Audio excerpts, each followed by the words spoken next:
Hello friend, સ્વાગત છે તમારું વિજ્ઞાનના વિડિયો લેક્ચરની અંદર. ધોરણ 10 વિજ્ઞાન. જેમ કે તમે જાણો છો, આપણે રસાયણ વિજ્ઞાનનો એક આકર્ષક એકમ રાસાયણિક પ્રક્રિયાઓ અને સમીકરણો આપણે ચાલુ કરેલા.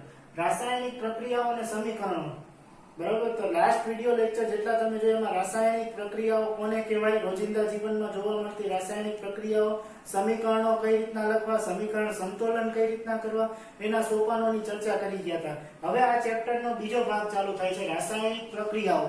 રોજિંદા જીવનમાં આમ તો કેટલી રાસાયણિક પ્રક્રિયાઓ જોવા મળે છે, તેમાંથી અલગ અલગ રાસાયણિક પ્રક્રિયાઓનું ચોપડીની અંદર વર્ણન કરેલું છે. સૌથી પહેલી પ્રક્રિયા છે સંયોગીકરણ. તો પ્રશ્ન એવો પૂછાય કે સંયોગીકરણની પ્રક્રિયા એટલે શું, ઉદાહરણ આપીને સમજાવો. 3 ગુણનો પ્રશ્ન છે એ આની અંદરથી પૂછી શકે. આમાંથી એક મોટો 4 ગુણનો પ્રશ્ન પણ પૂછાય. બે પ્રક્રિયાઓ ભેગી કરે, સંયોગીકરણ અને વિઘટન સમજાવો. તો સંયોગીકરણની પ્રક્રિયા આજે આપણે ઉદાહરણ સાથે ભણશું. સંયોગીકરણ એટલે શું, તો સમજવા માટે એક નાનકડી એવી પ્રવૃત્તિ છે. એક બીકરની તમારે ઘરમાં ચૂનો બનાવવો હોય, બરોબર, તો તમે ચૂનાના ગાંગડા લાવો. એ ગાંગડાને શું કહેવાય, કડી ચૂનો, બરોબર. કડી ચૂનાનું રાસાયણિક નામ છે કેલ્શિયમ ઓક્સાઇડ, બરોબર. તો કડી ચૂનાનું તમે ગાંગડા લો, એને પાણીની અંદર નાખો. પાણીની અંદર જેવું નાખો એટલે અંદર ફટફટ ફૂટતા હોય ને એવો અવાજ આવે, અને એ જે પાત્રની અંદર પડ્યો હોય ને ચૂનો, એને અડો એટલે પાત્ર ગરમ થઈ જાય. તો એની એક પ્રવૃત્તિ ટેક્સ્ટ બુકમાં છે. બારીક કેલ્શિયમ ઓક્સાઇડ એટલે કે કડી ચૂનો અથવા કડી ચૂનાનો થોડોક જથ્થો, નાનકડી એવી ગાંગડી લો. પ્રયોગશાળામાં આપણે બીકર હોય, બરોબર, એ ગાંગડીનો થોડો ભૂકો કરી નાખો. એ ભૂકો કરી અને થોડોક જથ્થો છે એ બીકરની અંદર રહેલા પાણીમાં તમે નાખો અને બીકરને અડો તો બીકર છે એ ગરમ થઈ જશે. શું કામ? કારણ કે કડી ચૂનાને એટલે કે કેલ્શિયમ ઓક્સાઇડને પાણીની અંદર નાખવાથી તે પાણી સાથે સંયોજાય અને કેલ્શિયમ હાઇડ્રોક્સાઇડ બનાવે છે. તો અહીંયા આપણે પ્રક્રિયામાં જોઈ તો કેલ્શિયમ ઓક્સાઇડ એટલે કે કડી ચૂનો, બરાબર, પાણી સાથે સંયોજાય છે અને એક જ નિપજ એટલે કે ફોડેલો ચૂનો એટલે કે કેલ્શિયમ હાઇડ્રોક્સાઇડ, આનું રાસાયણિક નામ શું છે, કેલ્શિયમ હાઇડ્રોક્સાઇડ બનાવે છે. અને ઉષ્મા, તમે એને અડો એટલે ઉષ્મા પણ ઉત્પન્ન થાય છે, બરાબર. તો જ્યારે બે કે તેથી વધારે પ્રક્રિયક એકબીજા સાથે સંયોજન એક જ નિપજ બને, એ એક જ નિપજ બનાવવાની જે પ્રક્રિયા છે એને શું કહેવાય, સંયોગીકરણની પ્રક્રિયા કહેવાય. તો મિત્રો આપણે ધ્યાન રાખશું કે કેલ્શિયમ ઓક્સાઇડ પાણી સાથે સંયોજન, મેં તમને કીધું એમ, કેલ્શિયમ હાઇડ્રોક્સાઇડ બનાવે છે, બરાબર. તો કેલ્શિયમ ઓક્સાઇડ ને પાણી બે પ્રક્રિયક છે અને નિપજ એક જ બનાવે છે, ફોડેલો ચૂનો એટલે કે કેલ્શિયમ હાઇડ્રોક્સાઇડ. એટલે એક જ નિપજ એટલે કે કેલ્શિયમ હાઇડ્રોક્સાઇડ બનાવે છે. તો જે પ્રક્રિયામાં બે કે તેથી વધારે પ્રક્રિયકો એકબીજા સાથે સંયોજાય અને એક જ નિપજ બનાવે તેને સંયોગીકરણની પ્રક્રિયા કહેવાય. મિત્રો, શોર્ટ ક્વેશ્ચન ની અંદર પણ પૂછાય સંયોગીકરણ એટલે શું, તો કે જે પ્રક્રિયામાં બે કે તેથી વધારે, જે પ્રક્રિયામાં બે કે તેથી વધારે પ્રક્રિયકો એકબીજા સાથે ભેગા મળી અને એક જ નિપજ બનાવતા હોય તે પ્રક્રિયાને શું કહેવાય, સંયોગીકરણ કહેવાય. સંયોગીકરણનું અહીંયા આપણે એક ઉદાહરણ જોયું ને એક પ્રવૃત્તિ પણ જોઈ. પ્રવૃત્તિ દ્વારા સમજવાનો પ્રયત્ન કર્યો. હવે આપણે એના કેટલાક અન્ય ઉદાહરણો જોશું. અન્ય ઉદાહરણોમાં પહેલું ઉદાહરણ છે ફોડેલો ચૂનો. આપણે સામાન્ય રીતે ચૂનો ફોડીને પછી દિવાલને વોશ કરવામાં જ આપણે ઉપયોગ કરી. દિવાલને ધોળવા માટે, ધોળવા એટલે વોશ કરવા માટે ચૂનો દો ને તમે, બરોબર. તો ફોડેલા ચૂનાનો ઉપયોગ દિવાલને તમે ધોળવા માટે કરો. થોડાક સમય પછી ફોડેલો ચૂનો એમને એમ રહેવા દો તો એના ઉપર સફેદ રંગનું પડ જામી જશે. તો એ સફેદ રંગના પડને શું કહેવાય, કેલ્શિયમ કાર્બોનેટ. તો શું કામ સ્થળ જામી જાય છે, તો કે ફોડેલો ચૂનો વાતાવરણમાં રહેલા કાર્બન ડાયોક્સાઇડ સાથે, કોની સાથે, વાતાવરણમાં રહેલા કાર્બન ડાયોક્સાઇડ સાથે પ્રક્રિયા કરશે. વાતાવરણમાં રહેલા કાર્બન ડાયોક્સાઇડ સાથે, એટલે ફોડેલા ચૂનાનું સૂત્ર છે CaOH2. કાર્બન ડાયોક્સાઇડ, ફોડેલો ચૂનો છે એ જલદ હોય, બરાબર, એનું મિશ્રણ છે નીચે રગડા જેવો જલદ ચૂનો હોય, એટલે કાઉન્સમાં એકવાટ લખવું પડશે. જલદ પદાર્થને એકવાટ તરીકે દર્શાવે. મેં કીધું તો તમને ઓલા પ્રક્રિયા સંતુલનના સોપાનમાં. તો CaOH ટ્વાઇસ, એકવાટ, કાર્બન ડાયોક્સાઇડ CO2. તો આની પાસે બે ઓક્સિજન છે અને બે હાઇડ્રોજન છે. તો એ બે ઓક્સિજન ને બે હાઇડ્રોજન માંથી એક ઓક્સિજન છે ને એ CO2 ને આપી દેશે એટલે CO3 થઈ ગયું. ઈ CO3 આ C હારે જોડાઈ જશે એટલે એ શું બનાવશે, CaCO3.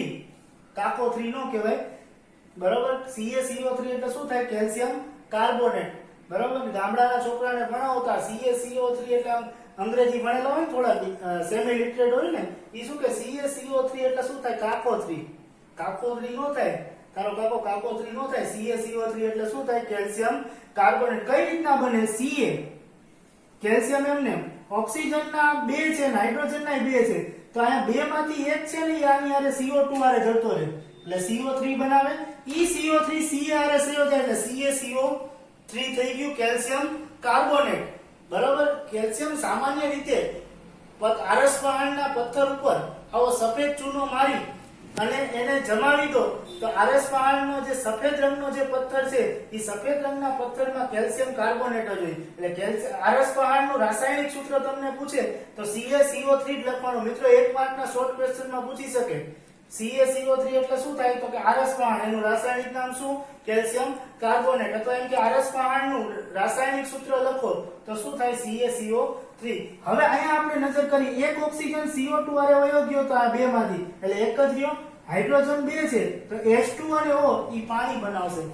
બરાબર. ઈ શું બનાવશે? H2 અને O પાણી બનાવશે. આવી રીતના આ બે પ્રક્રિયકો કાર્બન ડાયોક્સાઇડ અને કેલ્શિયમ હાઇડ્રોક્સાઇડ એકબીજા સાથે સંયોજાય અને કેલ્શિયમ કાર્બોનેટ, પાણીને તો આપણે કેલ્શિયમ કાર્બોનેટ નામનું સંયોજન બનાવે છે. એ કેલ્શિયમ કાર્બોનેટનો ઉપયોગ છે એ આરસ પહાડના પથ્થર ઉપર લગાડી અને તેમાંથી આરસ પહાડનું નિર્માણ કરવા માટે થાય છે. તો કેલ્શિયમ કાર્બોનેટ ઈ જ આરસ પહાડનું સૂત્ર છે.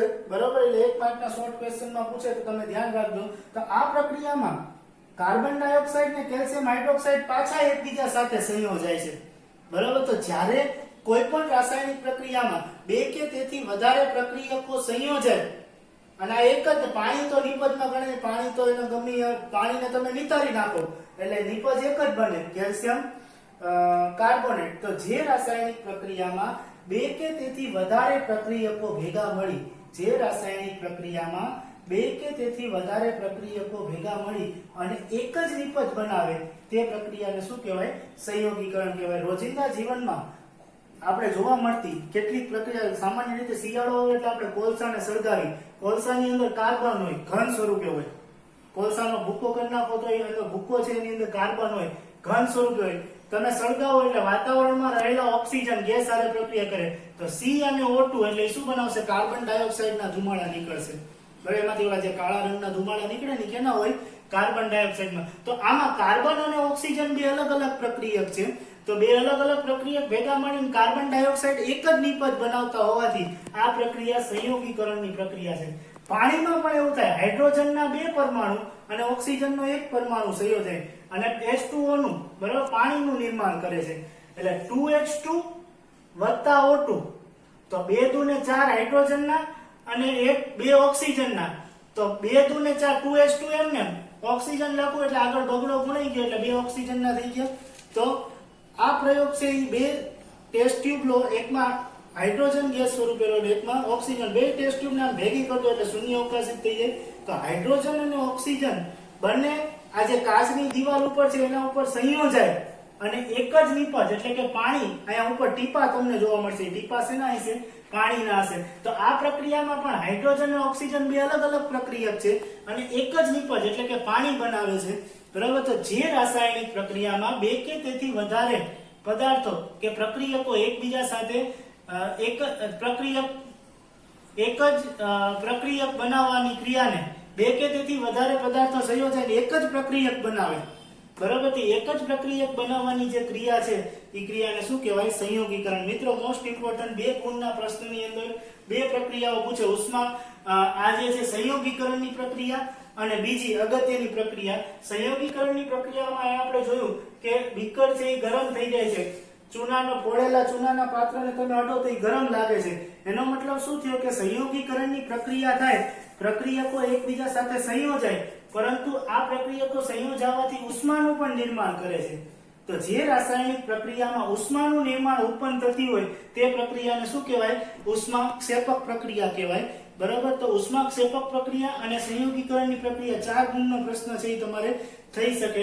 બરાબર. તો જે પ્રક્રિયામાં નિપજનું નિર્માણ થતી વખતે ઉષ્માનું બને, બરાબર, ઉષ્મા ઉત્પન્ન થતી હોય, અહીંયા નિપજનું નિર્માણ થતી વખતે મેં તમને કીધું એમ પાત્ર છે એ ગરમ થઈ જાય, બીકર છે એ ગરમ થઈ જાય, તો એનો મતલબ શું થયો? ઉષ્મા ઉત્પન્ન થઈ. એનો મતલબ શું થયો કે આ પ્રક્રિયાની અંદરથી ઉષ્મા ઉત્પન્ન થઈ. તો જે પ્રક્રિયામાં ઉષ્માનું નિર્માણ થતું હોય બરાબર, પ્રક્રિયકમાંથી નિપજ બનતી વખતે, બરાબર, પ્રક્રિયકમાંથી નિપજનું નિર્માણ થતી વખતે ઉષ્મા ઉત્પન્ન થતી હોય તે પ્રક્રિયાને શું કહેવાય? ઉષ્માક્ષેપક પ્રક્રિયા, એટલે ઉષ્મા ઉત્પન્ન થાય.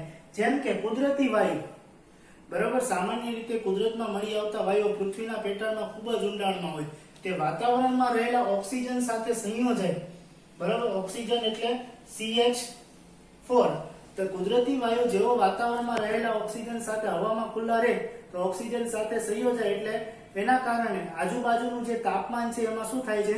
વધારો થાય છે, બરાબર. પૃથ્વીના પેટાળમાં ભૂગર્ભની અંદર કુદરતી વાયુ હોય, કોકવારી કુદરતી વાયુ વાતાવરણમાં થાય. અત્યારે આજે ગરમીનો જે અનુભવ થાય છે એ કુદરતી વાયુઓ વાતાવરણમાં રહેલા ઓક્સિજન સાથે સંયોજાય અને ઉષ્મા ઉત્પન્ન કરે. એના કારણે આ ગ્લોબલ ટેમ્પરેચરમાં પણ શું થાય છે? ફેરફાર થાય છે. તો કુદરતી વાયુ ઓક્સિજન સાથે સંયોજાય, આ બંનેની પ્રક્રિયાના કારણે જો CH4 મિથેન, કુદરતી વાયુનો મુખ્ય ઘટક છે મિથેન, CH4 ગેસ, 2O2 વાતાવરણમાં રહેલો ઓક્સિજન ગેસ. તો ઓક્સિજનના 2 2 ને 4 પરમાણુ થયા. 4 માંથી 2 પરમાણુ આ કાર્બન હારે જોડાઈ જશે. 4 માંથી આવી રીતના 4 માંથી 2 2 ને 2O2 છે તો 2 2 ને 4 કેટલા થયા? તો કે ઓક્સિજનના તો કે 4 પરમાણુ થયો. 4 માંથી 2 છે એ કાર્બન હારે સંયોજન એટલે CO2 થયું. હવે હાઇડ્રોજનના 4 પરમાણુ એટલે 2H2 2 2 4 થઈ ગયા. હવે આમાં 2 જતા રહ્યા ઓક્સિજન હારે, તો હવે રહ્યા કેટલા? 2. તો ખાલી ઓક્સિજન લખવું એટલે આગળ 2 થઈ ગયા. તો CH4 છે ઈ ઓક્સિજન સાથે કુદરતી વાયુ વાતાવરણમાં સળગે ત્યારે પણ ઉષ્મા ઉત્પન્ન થાય છે. અને બીજું, આપણે જે ખોરાક લઈ, ખોરાકની અંદર જટિલ કાર્બનિક દ્રવ્યો હોય, જટિલ કાર્બનિક દ્રવ્યનું વિઘટન થાય, એમાંથી સરળ કાર્બનિક દ્રવ્યનું રૂપાંતરણ થાય અને એ રૂપાંતરણ થઈ અને દરેક કોષો સુધી પહોંચવાની જે ક્રિયા છે એને શ્વસનની ક્રિયા કહેવાય. શ્વસનની પ્રક્રિયામાં જે આપણા પાચન દ્વારા જે ગ્લુકોઝ બન્યો હોય, ગ્લુકોઝનું સૂત્ર થાય C6H12O6 ગ્લુકોઝ. વાતાવરણમાં રહેલા આપણે શ્વાસ દ્વારા ઓક્સિજન વાયુ લઈ તો ઓક્સિજન સાથે જો આ 6 કાર્બનના 6 પરમાણુ છે એ ઓક્સિજનના 6 દુ 12 પરમાણુ હારે જોડાઈ જાય એટલે CO2 લખો એટલે 6 દુ 12 ઓક્સિજન અને 6 કાર્બન થઈ ગયા. હવે હાઇડ્રોજનના 12 છે એમાં 6H2 એટલે 6 દુ 12 હાઇડ્રોજનના થઈ ગયા, બરાબર. ઈ ઓક્સિજનના અહીંયા 6 પરમાણુ એની હારે જોડાઈ જાય, બરાબર. એટલે OM નામ લેવું લાગે 6 એકા 6. તો દરેક વાતાવરણમાંથી મળતા ઓક્સિજનની શ્વસન, ઓક્સિજન દ્વારા આપણે જે શ્વસન કરી, શ્વસનની પ્રક્રિયા ખાધા પછી તમને પરસેવો વળે. પરસેવો વળે એનો મતલબ શું થયો? કે આપણા શરીરની અંદર પાચન થઈ આવી રીતના શું થાય છે? ઉષ્મા ઉત્પન્ન થાય છે. તો આપણા શરીરમાં થતી પાચન અને શ્વસનની ક્રિયા પણ ઉષ્મા ક્ષેપકની જ પ્રક્રિયા છે. આ ઉપરાંત રોજિંદા જીવનમાં આપણે વાત કરીએ તો વનસ્પતિ ઘીનું વિઘટન કરી અને આપણે વનસ્પતિ તેલ બનાવી, બરાબર, ત્યારે પણ ઉષ્મા ઉત્પન્ન થાય. તો વનસ્પતિના ઘીનું વિઘટન પણ ઈ કેવી છે? ઉષ્મા ક્ષેપક પ્રક્રિયા. તો ઉષ્મા ક્ષેપક પ્રક્રિયા શું? એના 3 ઉદાહરણો છે, ઈ 2 ગુણની અંદર પૂછાય. પણ આખો પ્રશ્ન 4 ગુણમાં સંયોગીકરણ એટલે શું સમજાવો અને ઉષ્મા ક્ષેપકની પ્રક્રિયા ઉદાહરણ આપીને સમજાવો. 2 પ્રશ્ન છે એ 4 ગુણની અંદર તમને પૂછાઈ શકે. તો મિત્રો મોસ્ટ ઇમ્પોર્ટન્ટ આજનો ટોપિક છે. દરેક વિદ્યાર્થી મિત્રો જે હજી જોડાણા નથી તે ખાસ પહેલાના વિડિયો જોઈને આ ચેપ્ટરની શરૂઆત કરશે, કારણ કે આ વિડિયોથી જો આગળ પ્રક્રિયા સમતોલન આવડતું હશે તો જ આવડશે. તો દરેક વિદ્યાર્થી મિત્રો પહેલેથી વિડિયો લેક્ચર જોવે અને રિવિઝન કર્યા પછી જ રાસાયણિક પ્રક્રિયાઓ સમજવાનો પ્રયત્ન કરે. તો આજના વિડિયો લેક્ચરમાં આપણે આ પહેલી રાસાયણિક પ્રક્રિયા સંયોગીકરણની પ્રક્રિયા પૂરી કરી. નેક્સ્ટ વિડિયો લેક્ચરમાં આપણે વિઘટન એટલે શું, બરાબર, અને વિઘટન કઈ રીતના થાય તેની આપણે ચર્ચા કરશું. ત્યાં સુધી હજી મિત્રો 21 તારીખે સ્કૂલ ચાલુ થવાની છે એવી અફવા ઉપર જ્યાં સુધી સરકાર દ્વારા કે સ્કૂલ દ્વારા ગાઈડન્સ બહાર ન પડે ત્યાં સુધી ધ્યાન દેવું નહીં. ત્યાં સુધી વિડિયો લેક્ચર જોઈ અને એનું રિવિઝન કરી અને પુનરાવર્તન કરી અને શૈક્ષણિક કાર્ય આગળ વધારવું તેવી અપીલ સાથે જય હિન્દ.